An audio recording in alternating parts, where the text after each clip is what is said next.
Arizona.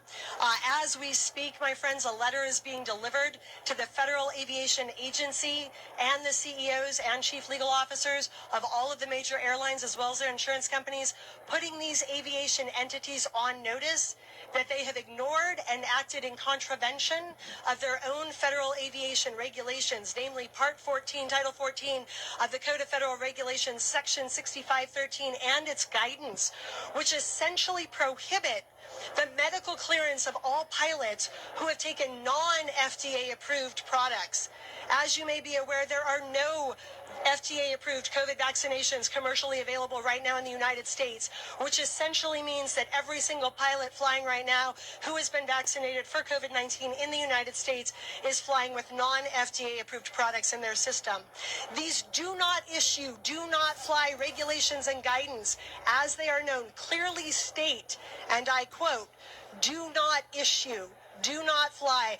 Aviation medical examiners should not issue medical certificates to people who are using these classes of medications or products.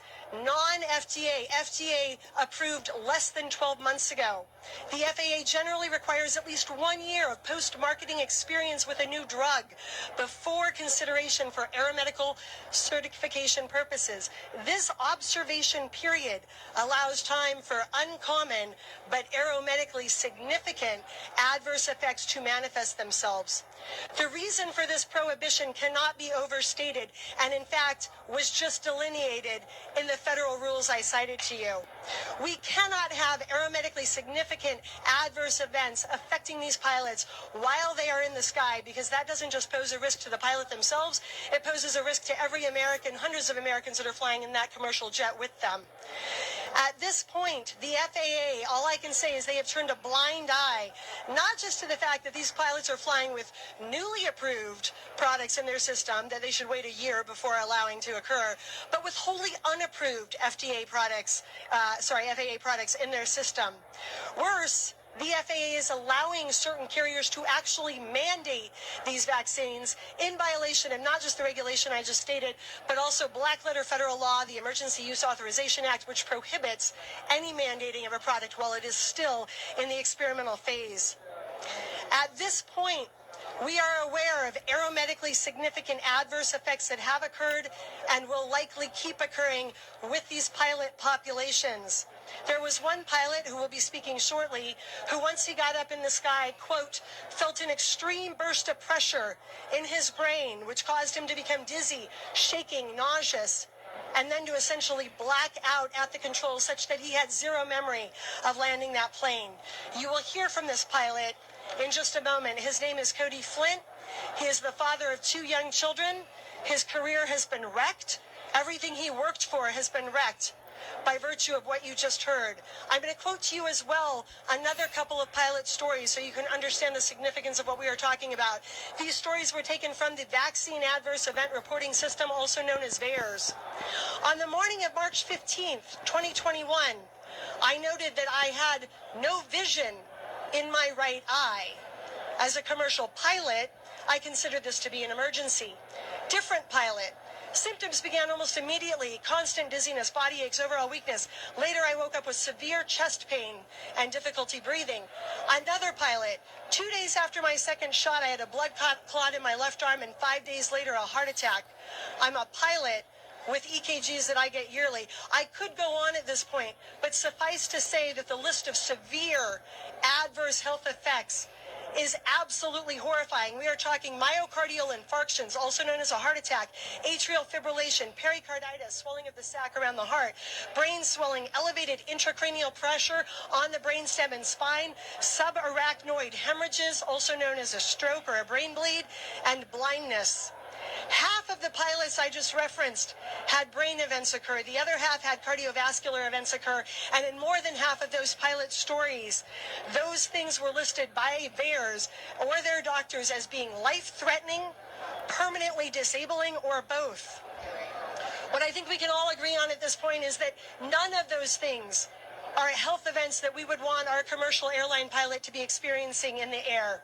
In the case of commercial pilot Will Wolf, he didn't want the jab.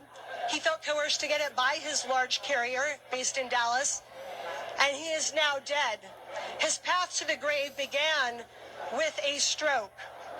I believe what happened here, although I don't know, but I think the attorneys who are signing the 10-page letter that we are sending right now to the FAA, it is being delivered as we speak. I believe what we are going to find out is that this administration pressured the airline industry and that the airline industry caved and ignored their own rules and actually violated the protocols and the federal regulations that would have forestallen the events we are now seeing. At this point, I would say it is impossible for the aviation industry to not know what I am talking about. But in case they are maintaining their ignorance, we are putting them on notice today. And by we, I mean Attorney Tom Renz. I mean Attorney Robert Kennedy Jr. I mean Attorney Mary Holland. I mean renowned cardiac surgeon, Dr. Peter McCullough. I mean Dr. Ryan Cole. And I mean 2 military flight surgeons in the U.S. Army, one of whom was deployed 5 times, has a Purple Heart, a Bronze Star, and myriad other awards to his name. These people are sounding the alarm. And what they are saying at this point is this cannot be countenanced any further. I think the FAA is playing a game of Russian roulette and betting the farm on the fact that they're going to sweep this under the carpet because they have what is known as pilot redundancy in the cockpit, and they are hoping that when these events occur, the second co-pilot can take over or the autopilot system can take over. Let me explain to you in nothing if not clear terms where that breaks down. There are times where the pilot is actually actively flying the plane.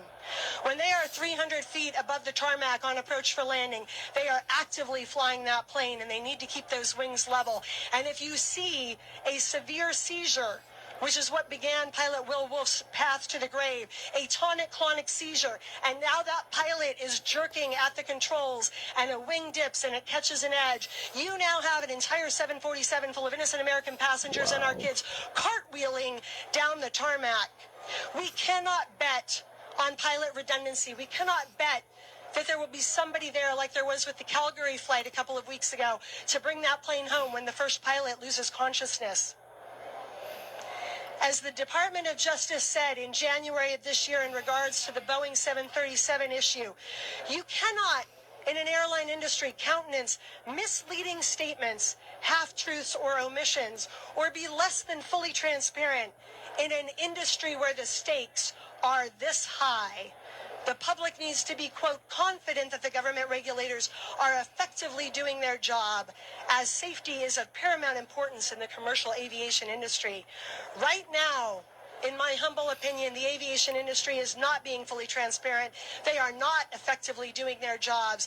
And today, we, the American flying public, doctors with credentials that will not stop, lawyers with credentials that will not stop, are calling on this industry to stop putting pilots at risk, to immediately rectify this problem by medically recertifying these pilots with cardiac EKGs, with cardiac MRIs, and with what is known as a D-dimer test, which tests for clotting, to ensure that when we get in an airplane, we can have trust that the people behind those cockpit doors are themselves safe.